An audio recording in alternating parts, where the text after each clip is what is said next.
ایک مشہور بازار میں ایک مالدار تاجر آیا جو مختلف قیمتی اشیاء کی خرید و فروخت میں مہارت رکھتا تھا۔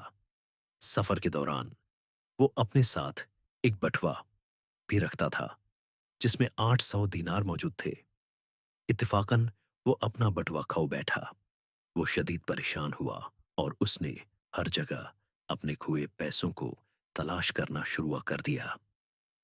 اس دوران ایک دیانت دار بڑھی جو راستے سے گزر رہا تھا زمین پر پڑا بٹوا دیکھتا ہے۔ جب وہ اسے اٹھاتا ہے تو حیران ہو جاتا ہے، رہ جاتا ہے کہ اس میں 800 دینار موجود ہیں۔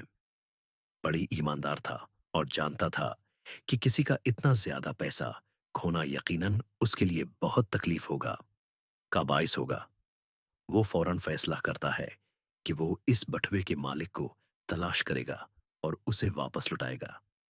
اگلے دن جب بڑی گرجا گھر جاتا ہے تو وہاں کا پادری ایک اعلان کرتا ہے کہ ایک تاجر اپنا بٹوا کھو بیٹھا ہے۔ جو کوئی بھی بٹوا تلاش کرے گا اسے بطور انعام 100 دینار دیے جائیں گے۔ بڑی فوراً آگے بڑھتا ہے جو پہلے ہی بٹوے کے مالک کو تلاش کرنے کے بارے میں سوچ رہا تھا اور بٹوا پادرے کے حوالے کر دیتا ہے۔ کچھ دیر بعد وہی تاجر گرجا گھر آتا ہے، بٹوا لیتا ہے اور اپنی خوش قسمتی پر شکر ادا کرتا ہے۔ لیکن جب بڑی اپنے وعدہ شدہ انعام کا تقاضا کرتا ہے تو تاجر کا لالچ کھل کر سامنے آ جاتا ہے۔ وہ نہ صرف انعام دینے سے انکار کرتا ہے بلکہ دعویٰ کرتا ہے کہ اس کے بٹوے میں 900 دینار تھے، نہ کہ 800۔ وہ بڑی پر الزام لگاتا ہے کہ اس نے 100 دینار چرا لیے ہیں۔ پادری اس جھوٹی شکایت کے خلاف بڑی کی حمایت کرتا ہے اور کہتا ہے کہ وہ اسے ایک دیانتدار شخص کے طور پر جانتا ہے۔ بڑی اپنی بے گناہی ثابت کرنے کے لیے ہر ممکن کوشش کرتا ہے، لیکن تاجر اپنی ضد پر قائم رہتا ہے۔ آخرکار پادری دونوں کو لے کر عدالت جا پہنچتا ہے۔ عدالت میں جج مقدمے کی سماعت شروع کرتا ہے۔ وہ پہلے تاجر سے سوال کرتا ہے کہ اس نے بٹوے میں کتنے دینار رکھے تھے۔ تاجر بغیر کسی ہچکچاہٹ کے کہتا ہے کہ 900 دینار۔ جج اسے کہتا ہے کہ وہ بائبل پر ہاتھ رکھ کر قسم کھائے کہ اس کا دعویٰ سچا ہے۔ تاجر بلا جھجک بائبل پر ہاتھ رکھ کر قسم کھا لیتی ہے۔ پھر جج بڑھی کو کہتا ہے کہ وہ بھی بائبل پر ہاتھ رکھ کر تصدیق ہے کرے کہ اس نے بٹوے میں 800 دینار دیکھے تھے۔